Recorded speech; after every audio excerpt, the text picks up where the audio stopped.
Hello, everyone, and welcome back for another episode of the Outdoor Adventure Series podcast. This is your host, Howard Fox.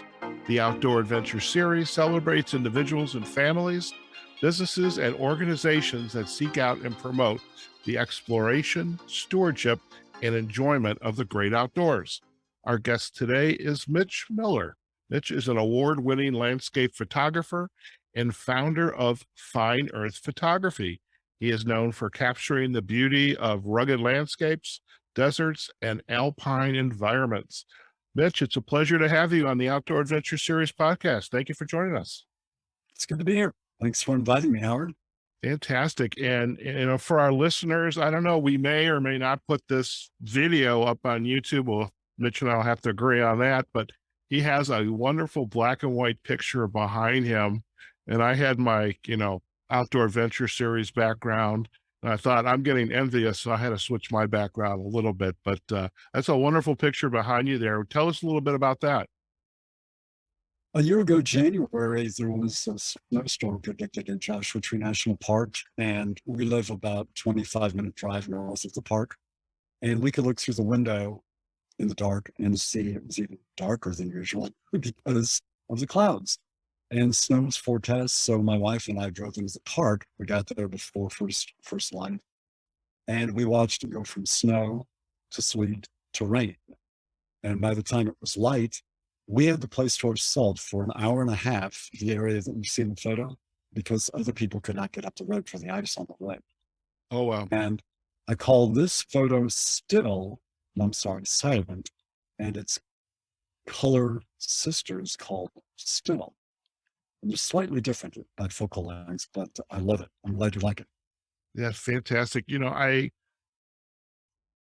you been in California all your life? And we're going to get into a little bit of background of where you were from. I believe it was on the East Coast, but I'm sure you're familiar with snow.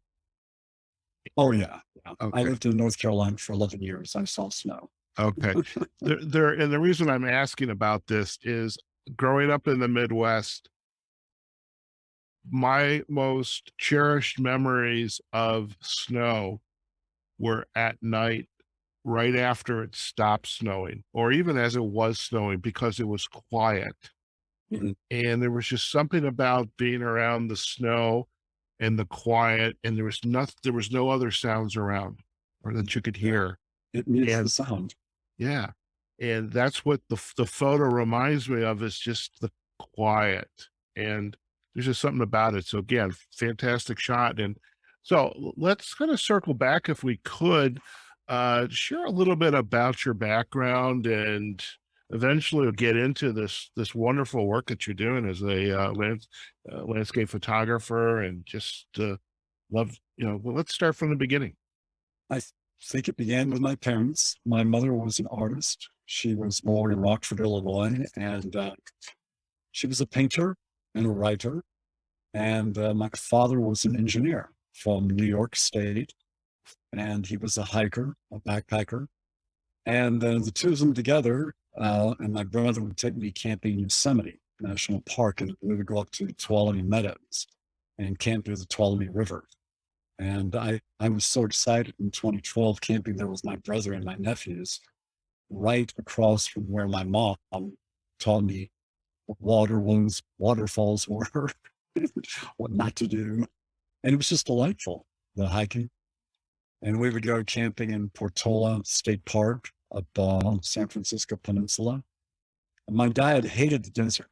He thought it was just a bunch of brown hills. I guess on spite, I moved to the desert. There you go. Joking. I grew up in the Midwest, in the Detroit suburbs, and in the other half of my life, I was in Chicago before moving to Las Vegas, and I never really had the opportunity to go the camping that I know of today, where you kind of have a backpack and you go off for a day or two. And I love the fact, what you just shared, you went with your family. And because my family never did these kinds of trips. We did the weekend getaways up to Mackinac Island, and you know did tour the day trips of Tequamanon Falls up in the UP, but to go camping in these beautiful national parks, we never did that. And the fact that you did it with your family, that had to have been a fantastic experience, uh, even more than what you just described. It was. And if you get away from it for a while in your life for whatever reason, like college, it's easier to get back into it when you've got special memories about it from your youth. My folks will also take me to arboretums, the LA Arboretum, to Sconser Gardens. They love to go to finely landscaped grounds, and I got into it. Okay. Fell in But love with flowers.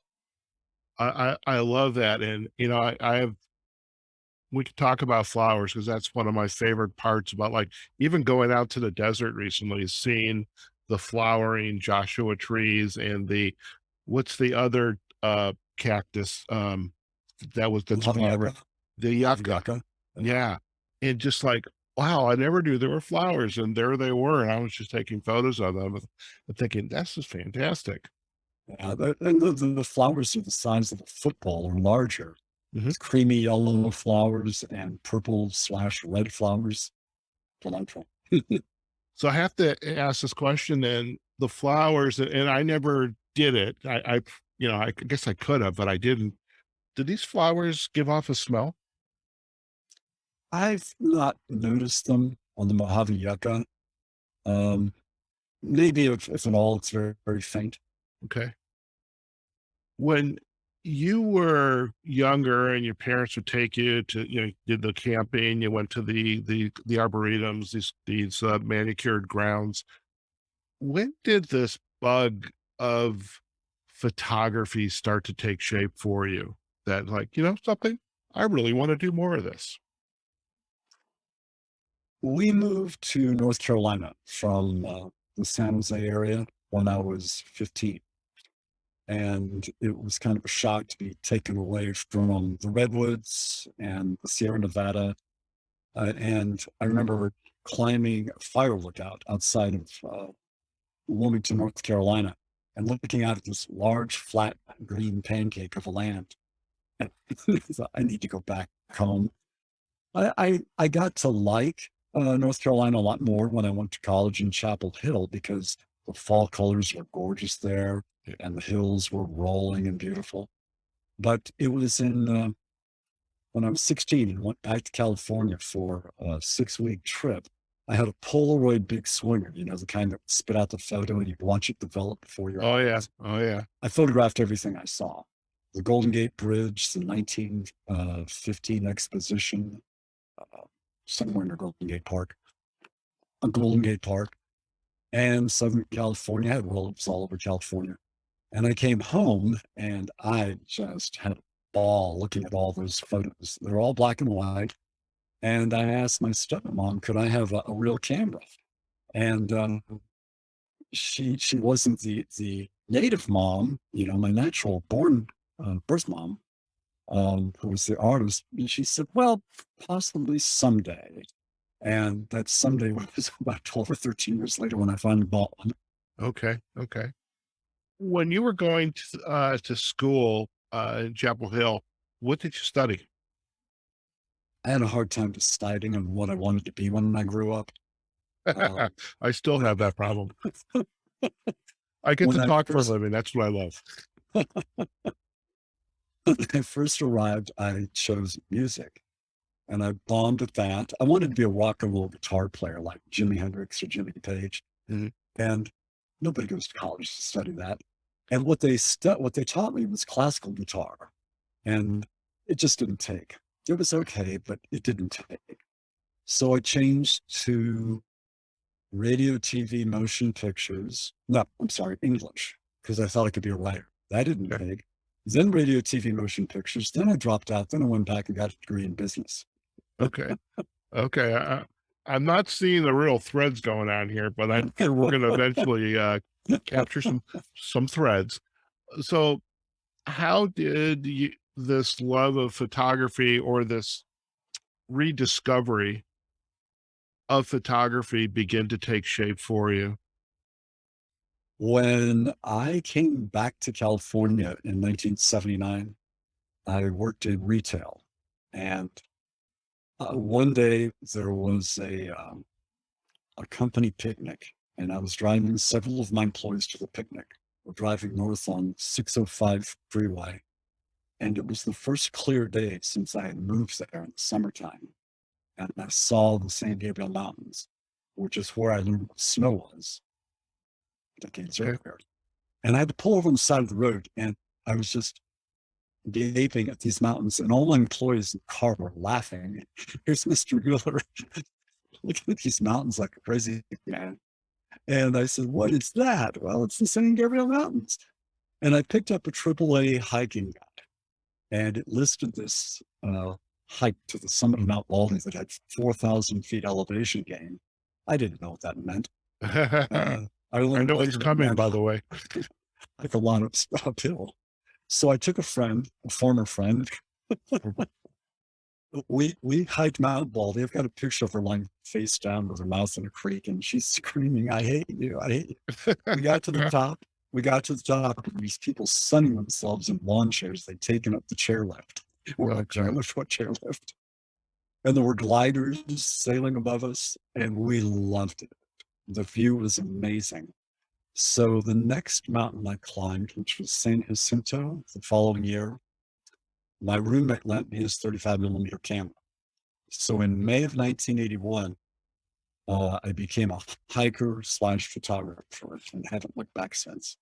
That is fantastic. And in 79, 80, 81, we're still talking film. Yeah, I have about 30,000 slides sitting in boxes. Okay. All right. I paid my way through school as a wedding photographer. And Oh, when wow. yeah, that's exactly it. It's like, wow, you really did that? Yeah. I shot four. I shot four. That's it. You were a smart man. It's like, you know something? I think I'll stick with the mountains and the trees, but I'm making up for lost time now. When you began to then, it sounds like you becoming a pretty accomplished hiker. Now, maybe it's not the extreme hike the Pacific Crest Trail or the John Muir Trail or the Appalachian Trail. Maybe you have done that. Have you done that? Or I've hiked sections of the John Muir Trail from okay, the northern terminus at Happy Isles in Yosemite, okay, south to Whitney Portal. I mean, okay, no, the southern end is the summit of Mount Whitney, which I've been to 9 times. okay. Would you call yourself a kind of an avid hiker? Like, it's that combination. I'm going to go hike. I'm going to take my camera with me. I imagine you take a tripod as well, or maybe you don't. I don't know. But do you? Is this part of the work that you're doing now? Is getting hiking out to these places that you know the average person? I would probably be that average person wouldn't get to, and just kind of shooting to your heart's content. Is that what the work is now? I love going to remote places. Uh, I have a photo that I love called Untracked because I never saw another footprint there except for my friends. But I usually carry a tripod when I'm going in the Sierra, like I plan to near the end of June. For 9 days, I'll have a light tripod, mostly because I plan on shooting the Milky Way. Uh-huh. And in some respects, it's more difficult than the John Muir Trail because there'll be times where there is no trail. In fact, this morning I came upon a photo from a hike I did in 2013 with a friend I'm going with in late June this year to the same place. My wife and I were laughing just how steep it was. I don't know if that answered the question, but yes, tripod, rugged, remote, check all the boxes. All right. Yeah. I mean, it's some people worry about packing too much, but having that tripod with you, and especially you know, taking the time to do the Milky Way, and there's something special about that. When did you begin to set your eyes on running this business and becoming? You're an entrepreneur, an artist, and you started, fine earth photography. When did this idea become reality for you?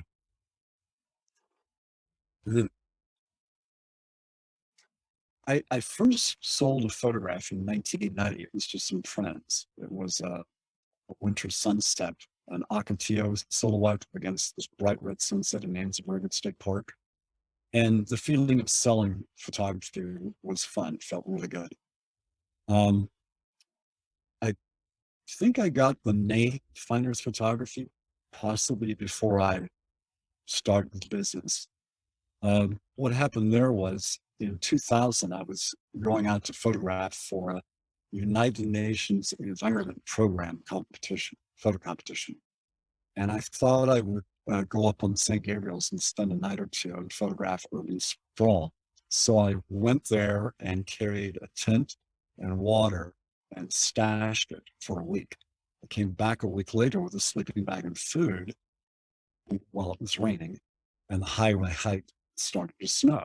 Oh boy. I hiked out of the top of the clouds where I could see my shadow now, found my tent in under the snow, and spent 2 nights. And the photographs were stunning.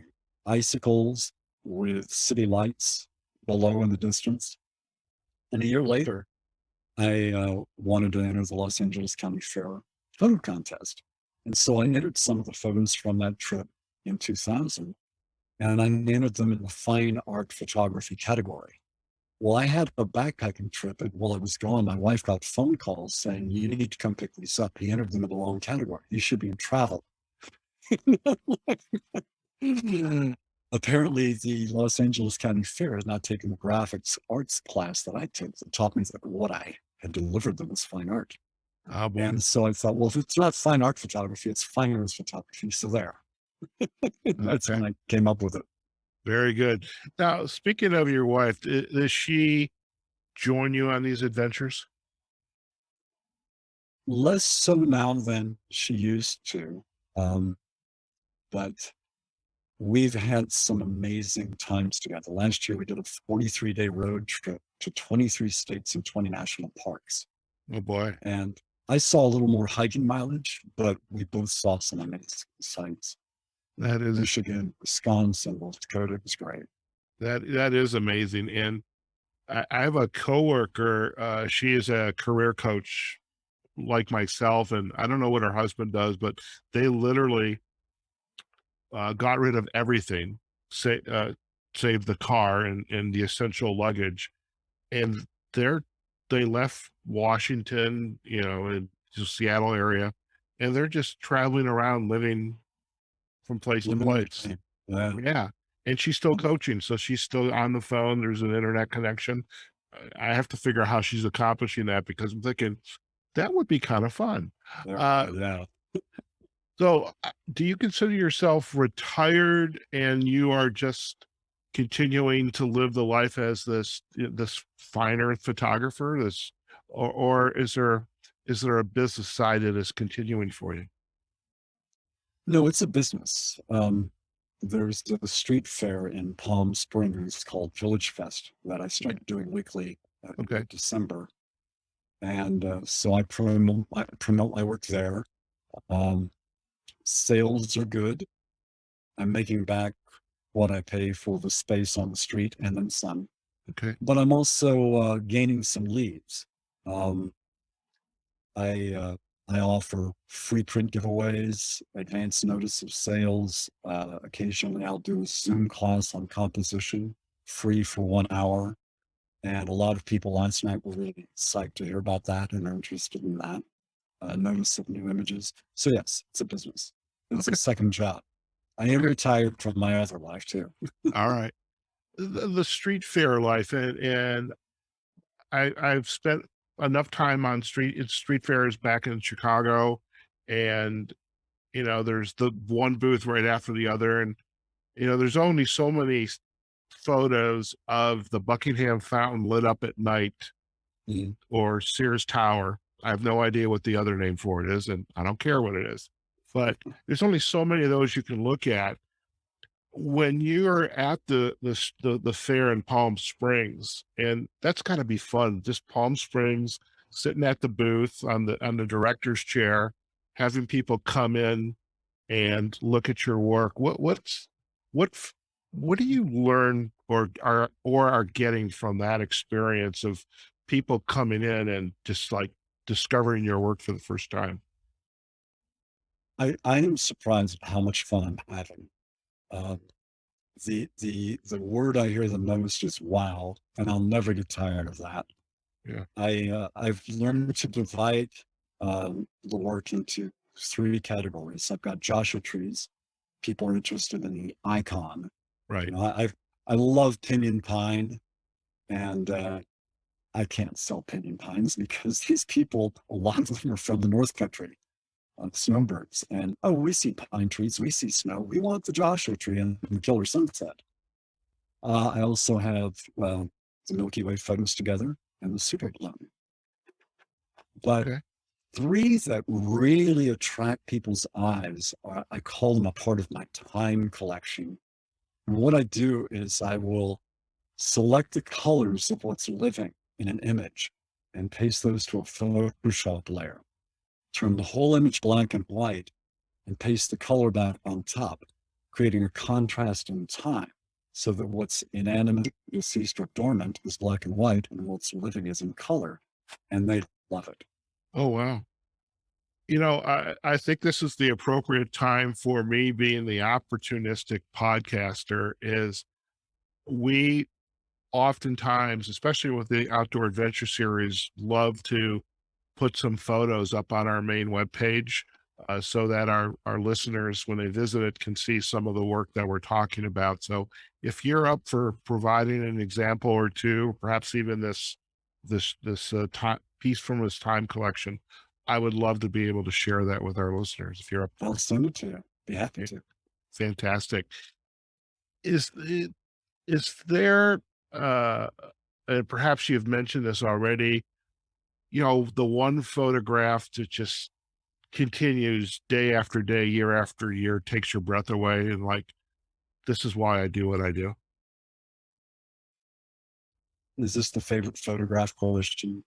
This could be the favorite photograph question. You know, for our listeners, I always ask our guests, you know, what questions would you like me to ask? And so, yes, that's the favorite photograph question. The favorite photograph question is about the answer is really about a new one, not Okay. year after year. Oh, wow. I had an idea when the Joshua trees started blooming in February of this year Yeah. to take advantage of the timing, okay, because they turn to these not very pretty green pods in about 4 to 6 weeks, I estimate. And in that short time, galactic center of the Milky Way had reappeared above the horizon in the northern hemisphere for the first time since about October. So in early March, I went backpacking by myself. This is another part of the time collection where I will show two moments at one scene on one night. What I needed was a Joshua tree flower at eye level, and most of them are 12 to 15 feet off the ground. So I walked with my backpack for about 2 hours, and I found this big, fat, plump, beautiful Joshua tree flower at eye level. And I set up my tripod. There was also a requirement to have a clear view to the southeast, where the Okay. galactic center would appear about 3 in the morning. Right. Set up the tripod all night long, set up my tent, and I shot the flower at sunset in the wind. So, but you know, when it's sunny, you could use a fast shutter speed and not take the ISO up too high. Right. Went to bed, got up at about 2:30 and started shooting the galactic center behind the flower. Well, the flower is whipping in the wind. Right. Well, so when I put the night version on the bottom in Photoshop and the day on top and aligned them as best as I could, I still had these artifacts, which was the night version of the leaves of the Joshua tree. And it's growing on me. It gives this kind of a 3D effect. But the title for this new problem child is The Dark Side of the Bloom. And I love it. It's so pretty. And it's a Joshua tree. That is fantastic. Now, when will that photo be ready for public viewing? I'll probably need psychiatric treatment before I'm ready because it's driving me crazy. I'm kind of becoming a perfectionist doing this, Yeah. but I'm hoping within the next 2 to 4 weeks. Okay. Okay. You know, I have some people who definitely want to meet you because when we go, I am not a 3 in the morning kind of guy. Uh, I will stay up late, but I'm not the kind of guy who's going to get up at 3 o'clock in the morning to do the Milky Way, the galactic core. Yeah, but I do know friends that are, and I may just kind of sick them on you.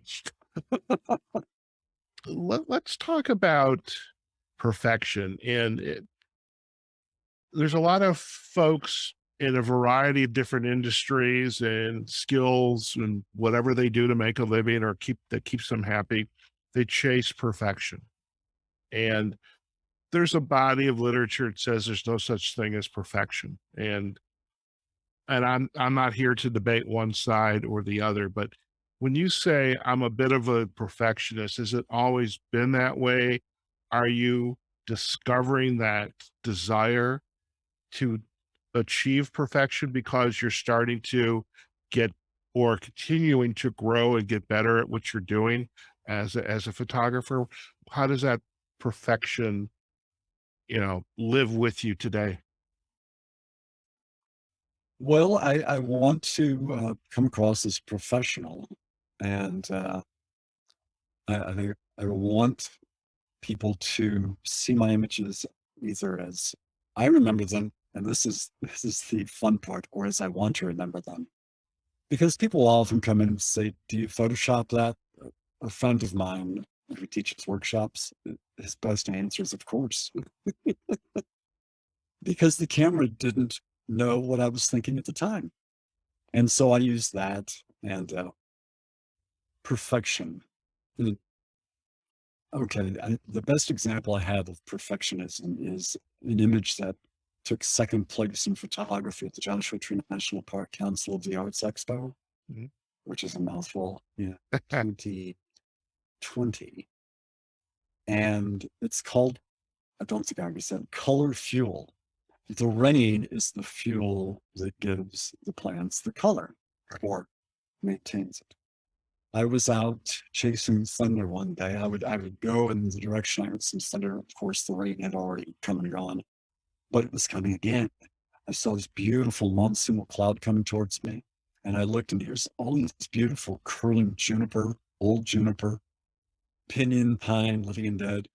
And I took 7 photos. Okay, this is with handheld, different shutter speeds, same aperture, so the depth of field doesn't change. For high dynamic range, you've got a long exposure for the shadows, a fast exposure for the bright parts of the image, and everything in between is for the midtones. Well, I pieced those together, and then I started choosing the colors in Photoshop that I wanted to keep. What's living? Turned everything black and white, like I explained earlier, pasted colors back, but I realized I had covered up lichen, and I love lichen. This image had a little orange, a red, yellow and green lichen. So I started erasing on the black and white layer Oh, to reveal the lichen underneath. So this took a week, this particular image, seeking perfection. But it won. that, Second place. hey, and I think visitors that come into the booth or any booth for that matter, or even, see the photos that not so much myself because I use a I call it a rotator, but I'm botching up the name, but I use that on my tripod when I shoot the Milky Way Mm, uh, tracker. tracker. Thank you. I should know that. I've interviewed a couple of dark sky photographers, but I have a tracker, and I'm happy if I get one good image that I've kind of massaged a little bit in Photoshop, and I'm a happy guy because I want people to say, "Ooh, ah, fantastic photo," and I'm good to go. But I think the average person who's coming into that booth really doesn't appreciate the full range. And you use the term dynamic range as you're constructing your photo, but they don't understand the range of effort that goes into composing and creating this work of art. They think it should only happen one shot. And there you are, but they don't understand there's a whole process behind it that makes the shot what it is and that makes it special. That's often the case. And I pick out the people that get it pretty quickly. And Yeah. the ones that don't, I love telling them the story. I'll say the magic to this one is blah, blah, blah. Yeah. When you're, maybe just it's a day you just want to kind of relax and maybe you're with your wife and you decide, let's get out of the house. Let's go to our special place. Maybe it's in Joshua Tree and it is a special place, but where would you go? Where is that special place for you that like you just go back over and over again? Or would like to go back because you haven't been there, but it remains that special place. Her favorite national parks are Yellowstone and Death Valley. And we always have a great time camping at Furnace Creek in Death Oh Valley yeah. National Park. We've had some wonderful Thanksgiving meals there. Um, she's already told me where she'd like her ashes scattered in Yellowstone. Yeah. It's a beautiful place. I won't give it away though. Yeah. Yeah. Don't give it away. I don't think we're supposed to do that, but Uh, you it, brought you brought to mind something okay. that is kind of pertinent to this week. There's several anniversaries going on this week. Our 23rd anniversary is coming Sunday. Happy Our, anniversary. thank you. Our first anniversary after moving here 5 years ago tomorrow. We went to Sheep Pass Group Campground in Joshua Tree National Park where we got married. And we were having a picnic lunch, but it's reserved for overnight use only. And we're sitting there having a picnic lunch, and a ranger walked up and said, do you folks have a reservation? No, we don't, but we got married here. What? In 1999 on this date. And he said, Mazel tov, and smiled and walked away. I love that. He was so very cool with the idea of celebrating our anniversary there. I love it. I love it. And it's funny you brought up Furnace Creek, and I originally, when I moved out to Las Vegas, explored car camping, and I have a tent and a mattress that connects to the car. The mattress goes in the car, and it's just so much stuff that I'm carrying with me that I'm tired of it. So if I look back, I probably never would have bought it. So I have a two-person pop-up tent. I've got a decent air pad, and I have the sleeping bag. And Furnace Creek is on my mind because right above Furnace Creek, there's that, there's no reservation. You just have to get there first. Texas Springs. Yes, Texas Springs. And there's also facilities there, so I don't have to worry about facilities. I think, Mitch, I'm going to get behind in my prepping my podcast for production, but I think you've convinced me that's where I'm going tomorrow is to Good. Texas Springs. Good for you. Do it before it gets too hot. Yeah, well, that's exactly it. That's exactly it. So listen, before we head out, we've chatted a little bit, about your background, this kind of the stories of how you came about to really dive into this world of photography and really, the fine earth and the landscapes and really the ruggedness of, what you're capturing. What is a kind of what we would call it on our podcast, an insight to go where maybe it's a place, it's a book, it's a quote that really speaks to the work that you're doing and what you would want to share with our listeners? This goes back so far. My roommate from the early 90s gave me a license plate frame that had this quote. It's paid my dues to see the views because I've hiked to the summits of about 300 mountains in California. And it's a lot of dues to pay, but it's always been worth it. That is fantastic. Thank you for sharing that. If our listeners would like to learn more about you and your work, where are the best places for them to go, Mitch? Well, my website is fineearthphotography.com. My Instagram handle is @fineearthphotography. And my Facebook page is Fine Earth Photography. That's going to be an easy one to remember. And for our listeners, we're going to provide the backlinks to Mitch's website and to his Facebook and Instagram pages. Mitch, I hope you enjoyed your time with us on the Outdoor Adventure Series podcast. I'm incredibly grateful that I get to interview individuals like you. And again, I'm an opportunistic guy. You and I are not that far away from each other. And so I hope you and I cross paths and, I may watch and I may try to capture, but I just kind of being there and learning from you and just kind of hearing more of your stories. I think that'd be a great way to spend a day or an evening or a weekend, and just, seeing how someone like yourself creates these wonderful works of art. So That'd be fun. We'll meet in the middle and shoot some night sky. you got it. Love to do that. Thank you again for joining us on the podcast. Stay on the line. We're going to do a quick close and you and I can have a final chat. Thank you. Okay, thanks.